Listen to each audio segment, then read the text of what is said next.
त्या भावेश कावरेला कान पटवण्याआधी त्याची मजबुरी विचारा की काय रे बडव्या, तू स्वतःला मराठी म्हणतोस ना, आता किमान माफी मागताना तरी मी पण मराठीच आहे, मीही मांसाहार करतो असं ठासून सांगतोस ना. मग हे घर फक्त शाकाहार करणाऱ्यांनाच विकणार, सिर्फ व्हेजिटेरियन्स कोई मिलेगा असं का बोललास? कारण त्याला त्या घराच्या विक्रीच्या सौद्यातून 2% दलाली मिळणार होती. 6.5 करोडचं घर विकलं की त्याचे 2% किती होतात याचा जरा विचार करा. हीच ती रक्कम आहे ज्या कारणानं तो आडनाव कावरे असणारा भावेश मराठी भैया बनला.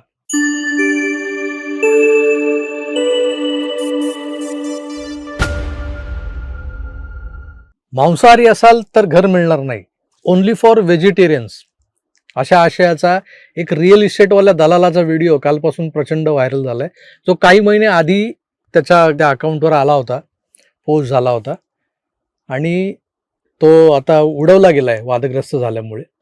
पण भावेश कावरे हा जो रिअल इस्टेट एजंट आहे त्याच्या अकाउंटवरून हा व्हिडिओ जो आला होता, मी म्हणालो की तो उडवलाय त्याने त्वरित, तात्काळ, ताबडतोब.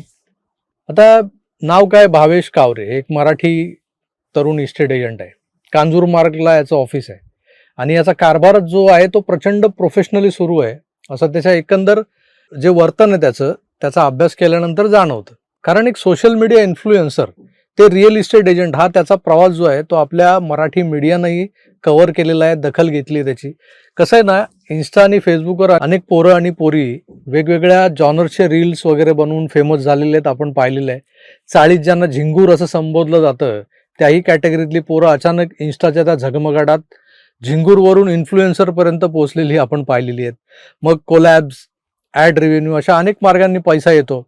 यातले अनेक जण चाळीतून फ्लॅट्समध्ये जातात, बुडाखाली गाड्या येतात आणि हे सगळं परत शो ऑफ करून त्यातून परत पैसा येतो. अर्थात यासाठी काहींनी खरोखरच मेहनत केली आहे, तर काहींचं नशीब आणि काहींचा त्याग.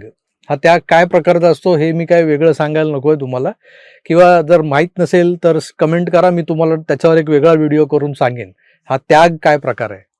तर या भावेश कावरेनं आपलं बस्तान बसवताना काही इन्व्हेस्टमेंट्स या आपल्या स्वतःच्या इमेज मेकिंगसाठी केलेल्या आहेत, ते जाणवतं. त्याची एक स्टाईल आहे. वेस्टर्न लाइन में घर देख रहे हो, आ जाओ दिखा दूंगा. सेंटर लाइन में घर देख रहे हो, आ जाओ दिखा दूंगा. हर्बल लाइन में घर देख रहे हो, आ जाओ दिखा दूंगा. घर देख रहे हो, आ जाओ दिखा दूंगा, आ जाओ दिला दूंगा असं काहीतरी बोलतो तो प्रत्येक व्हिडिओमध्ये. या भावेशपेक्षाही चटपटीत आणि लफेदार मराठीत किंवा अगदी हिंदीत असे रिअल इस्टेट बनवणारे 1-2 जण माझ्या पाहण्यात आहेत. पण ते पुण्यातल्या पिंपरी चिंचवडमधल्या, नाशिकमधल्या किंवा अगदीच पुणे मुंबई रोडवरच्या त्या ताथवडे, पुनावळे अशा भागातल्या प्रॉपर्टीजवर रील्स आणि फुल लेंथच्या व्हिडिओज बनवतात. मी बऱ्याचदा असे व्हिडिओज टाइमपास म्हणून पाहत असतो. त्या टाइमपास मागचं कारण सायकोलॉजिकल असंही असेल की मोठमोठ्या प्रॉपर्टीज पाहायच्या, भलेही विकत घेण्याची ऐपत नसली तरी पाहायच्या आणि समाधान मानायचं, किंवा या सॅम्पल फ्लॅट्सचं जे इंटिरियर असतं ना ते पाहायचं. अनेक नवनवे आयडियाज त्यात पाहायला मिळतात. कारण कसं आहे की मी कमर्शियल आर्टिस्ट आहे मूळचा, त्यानं वेळ मिळेल तसा काही पर्सनल इंटिरियरची कामं असतात तीही करतो मी. तर इथं मला माझ्या व्यवसायाची जाहिरात वगैरे करायची नाही आहे, मी एक ओघात सांगितलं तुम्हाला. तर हे असले रील्स बनवण्याबद्दल आपण आज बोलतोय. यांची एक शैली असते. एक नमुना म्हणून हे बघा. महंगे महंगे फ्लैट के बीच में कुछ सस्ता और बड़ा, वो भी नियरिंग पोजेशन में मिला है, जिसका काफी शानदार ये लिविंग रूम और इस तरफ हवादार है ये बालकनी और मुंबई बैंगलोर हाईवे सिर्फ 1 किलोमीटर की दूरी पर. पाहिलं तर हा भावेश कावरेही असंच काहीतरी, म्हणजे नॉनवेज खाते हो तो यहाँ पे घर नहीं मिलेगा. अगर आप प्योर वेजिटेरियन हो तो स्क्रीन पे दो नंबर पे कॉल करो. ताड़देव लोकेशन में दिखा रहा हूँ 2 BHK जिसका कारपेट एरिया होने वाला है 900 का.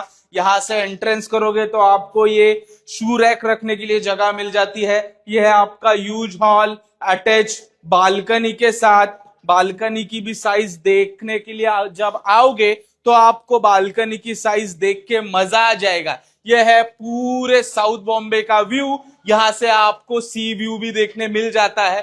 सी व्यू इतना प्यारा दिखता है ना यहाँ से कि आप देखते ही रह जाओगे. 6.5 करोड़ के अंदर 2 BHK विथ 1 कार पार्किंग के अंदर कोई बेसमेंट कार, मतलब सॉरी टावर या फिर मैकेनिकल कार पार्किंग नहीं होने वाली, proper surface podium car parking होने वाली है। ये एक बेरशल अपार्टमेंट है विथ सी व्यू। अगर देख रहे हो ताड़देव लोकेशन में तो स्क्रीन पे जो है नंबर पे कॉल करो। और हाँ, नॉनवेज खाते हो तो यहाँ पे घर नहीं मिलेगा। अगर आप वेजिटेरियन हो तो मोस्ट वेलकम।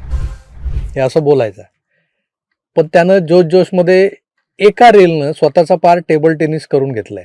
टेबल टेनिस म्हणजे टेबल टेनिस मध्ये जो पिंग पॉंगचा चेंडू असतो ना, तो छोटा प्लास्टिकचा, तो करून घेतलाय.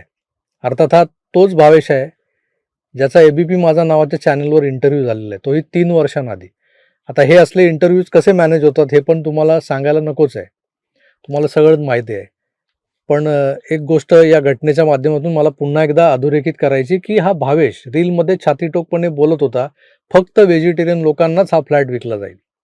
पण आता जेव्हा काही मराठीप्रेमी सेना आणि सैनिक जागे झाले तेव्हा हा बोलतोय की त्या फ्लॅटचा जो ओनर आहे त्या ओनरचीच मागणी होती की होतो की इथे व्हेजिटेरियन लोकांनाच हे घर भेटेल, कारण की त्या ओनरचाच क्रायटेरिया होता की मला हे घर एका व्हेजिटेरियनला द्यायचं आहे. पण त्याच्या रीलमध्ये तर स्पष्ट दिसतंय की ही बिल्डिंगच फक्त व्हेजिटेरियनसाठी राखीव आहे. आता 4 फटके पडतील, शिव्या तर पडल्याच आहेत, पडताच आहेत त्याला, पण धंद्यावर परिणाम नको म्हणून माफी मागून मोकळा आला. एक स्टोरी सांगितली त्यांनी त्या मागची. महाराष्ट्र, मी भावेश कावरे. एका व्हिडिओ व्हायरल झालाय त्याच्यामुळे मला हा व्हिडिओ बनवावा लागतोय. त्या व्हिडिओमध्ये मी असं बोललो होतो की इथे व्हेजिटेरियन लोकांनाच हे घर भेटेल, कारण की त्या ओनरचाच क्रायटेरिया होता की मला हे घर एका व्हेजिटेरियनला द्यायचं आहे. तो ओनर स्वतः वारकरी आहे आणि तो मांसाहार करत नाही. मग त्याची अशी इच्छा होती किंवा त्याची काही अशी श्रद्धा असेल की हा फ्लॅट फक्त एका व्हेजिटेरियन कुटुंबाकडे जावा. पण हा काय पहिलाच प्रकार आहे का हो अशा पद्धतीचा? मुंबईत शेकडो मराठी माणसांना आजही घरं नाकारली जात आहेत. काही इमारती बनवताना त्यात जैन देरासर बनवलं जात आहे आणि त्याचा ठळकपणे उल्लेख प्रोजेक्टच्या जाहिरातीत केला जातोय. मागच्या जवळपास 30 वर्षांपासून हे मुंबईत सर्रास होताना दिसतंय, आजचं नाहीये. मराठी माणसांच्या चाळींचं रिडेव्हलपमेंट होतंय. या गोंडस नावाखाली तिथे टॉवर्स उभे केले जातात. 150-200 स्क्वेअर फीटांच्या घरातून मराठी चाळकरी हा थेट 700च्या एरियात जाऊन राहू लागला. कुठे राहतो? मी 700च्या एरियात राहतो. मी स्वतःच्या घरात नाही राहत, 700च्या एरियात राहतो. त्या 700च्या एरियाला जर गुणिले 10 रुपये केलं, कमीत कमी 10 रुपये म्हणजे 7,000 इतका मेंटेनन्स यायला लागतो. आधी बिल्डरने वर्षभराच्या मेंटेनन्सची जबाबदारी घेतलेली असते, तोवर गोड लागतं सगळं. ती संपली की ज्या घरात 25,000 महिना कमवणारा बाबा असतो, 12-15,000 कमवणारी आई असते, त्यांची 2 मुलं शिकत असतात कॉलेजला, म्हातारे आजोबा किंवा आजी असते किंवा दोघेही असतात, मग त्यांचं दवादारू सुरू असतं. त्यांना पूर्वी चाळीत असताना मेंटेनन्स शून्यच होता. वीज बिल 700च्या आत यायचं, 1 सिलेंडर 2 महिने पुरायचा, केबलवाला, दूधवाला, भाजीपाला मिळून घर चालवताना पोरांचं शिक्षण, म्हाताऱ्यांचं आजारपण हे सगळं कसं बसं निभावलं जायचं आणि हे सुखी होते. पण 700च्या घरात आले, सुरुवातीला महिना गोड गेला, आता दुखायला लागलं. आता अचानक 7,000 रुपये फक्त या टॉवरमध्ये राहण्यासाठी द्यावे लागत आहेत, बाकीचं सगळं वेगळं. ज्या मराठी माणसाचं हे जे घर चालवण्याचं गणित आहे ना, ते गणित बिघडलं, गणित चुकलं, गणित कोलमडलंय, त्यानं टॉवरमधला फ्लॅट विकलाय आणि तो गेला मीरा रोड भाईंदर नाहीतर वसईला. मागच्या 30 वर्षात असा हळूहळू मराठी माणूस हद्दपार केलाय या शहराच्या बदलत्या डेमोग्राफिकल प्रोग्रेसनं. त्याला विकासाचं नाव द्यायचं आपण, याला असा दहशतवाद, आतंकवाद असं काही म्हणायचं नाही. आधी मराठी माणसाला थेट कोणीच हाकलत नव्हतं 30 वर्षाआधी, कारण आजूबाजूला बऱ्यापैकी चाळी होत्या ज्यात तेव्हा मराठी माणूस नावाचा प्राणी मोठ्या प्रमाणात राहायचा, जो दहीहंडीला, गणेशोत्सवाला रस्त्यावर दिसायचा, डोक्याला भगवी पट्टी वगैरे बांधलेला. ती मराठी ताकद दिसून यायची, पण नंतर ही ताकद नामशेष व्हायला लागली. शाखा प्रमुखापासून नगरसेवक, नगरसेवकापासून आमदार हे लोक आधी गुजराती, मारवाडी, जैन बिल्डरचे सहाय्यक बनले, त्याला मदत करायला आले. पुढे चाळी रिकाम्या करून देणं यासाठी खोलीमागे यांचा दर ठरला. कन्सेंट लेटर ॲग्रीमेंट करून देणं ते LOI येईपर्यंत, तर कधी कधी CC येईपर्यंत त्या बिल्डरचे सहाय्यक असायचे. नंतर ते तर भागीदार बनले या बिल्डर लोकांबरोबर. आता यातल्या काही लोकांना सुगीचे दिवस आलेत इतके की ते चक्क बिल्डरच बनलेत. मांसाहार करणारा मराठी माणूस जो या मुंबईतला भूमिपुत्र आहे तोच आता उपरा झालाय. तो आज नाही झाला, तर मागच्या 25-30 वर्षांपासूनची ही स्लो प्रोसेस आता काही लोकांना खुपायला लागली. कारण त्यात आता एक राजकीय पोटेन्शियल दिसायला लागले.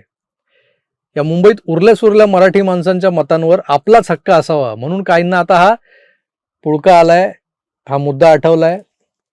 त्या भावेश कावरेला कान पटवण्याआधी त्याची मजबुरी विचारा की काय रे बडव्या, तू स्वतःला मराठी म्हणतोस ना, आता किमान माफी मागताना तरी मी पण मराठीच आहे, मीही मांसाहार करतो असं ठासून सांगतोस ना. मग हे घर फक्त शाकाहार करणाऱ्यांनाच विकणार, सिर्फ व्हेजिटेरियन्स कोई मिलेगा असं का बोललास? कारण त्याला त्या घराच्या विक्रीच्या सौद्यातून 2% दलाली मिळणार होती. 6.5 करोडचं घर विकलं की त्याचे 2% किती होतात याचा जरा विचार करा. हीच ती रक्कम आहे ज्या कारणानं तो आडनाव कावरे असणारा भावेश मराठी भैया बनला. अशाच 2-2% त्या 10 रुपये पर स्क्वेअर फीट मेंटेनन्समुळे मराठी माणूस कॉम्प्रोमाइज झाला हे लक्षात घ्या. गंमत म्हणजे या भावेशला मारण्याची भाषा करणारे लोक अगदी आपल्या किशोरीताई पेडणेकर सुद्धा आणि इतर मराठीचे नेहमीचे यशस्वी कलाकार ते सुद्धा, त्यांना जरा आपापल्या पक्षातले तसेच हे असे चाळी खाली करून देणारे, कन्सेंट साईन करून देणारे, थोडक्यात काय तर भोळ्या साम मराठी माणसाला, म्हणजे ज्याला आपण भाबडा मराठी माणूस म्हणतो, त्या भाबड्या मराठी माणसाला गुंडाळून त्याचं हक्काचं घर गुजराती मारवाडी बिल्डरला स्वेच्छेनं द्यायला लावणारे आणि 2-5% दलालीवरून आता स्वतःच बिल्डर झालेले नेते जे आहेत ना, ते शोधा म्हणावं आणि त्यांना विचारा, हा क्षीण झालेला मराठी टक्का कोणाचं पाप आहे? हा दबत गेलेला मराठी आवाज कोणाचा पाप आहे? ओनली फॉर व्हेजिटेरियन्स हा टॅग या मुंबईला आज नाही लागलाय किंवा कोणी रातोरात येऊन नाही लावलाय, तर हे पाप आमच्या सो कॉल्ड मराठी नेत्यांचं आहे. ते म्हणतात ना, कर्मा हिट्स बॅक, नियती कोणालाही माफ करत नाही. तर एक वेळ अशी येईल की या सुगीत लोळणाऱ्या गब्बर मराठी नेत्यांनाही ते राहतात त्या टॉवरमध्ये यापुढे मांस मच्छी नाही चलेगा म्हणून हाकलून देतील हे परप्रांतीय. तेव्हा एक मोठंसं होर्डिंग लावा वरळी सीफेसवर किंवा अगदी मरीन ड्राईव्हवर, त्याच्यावर असं मस्त काळ्या रंगाच्या पार्श्वभूमीवर सफेद रंगाच्या अक्षरात लिहा, केम छो मुंबई आणि केम छो मराठी माणस.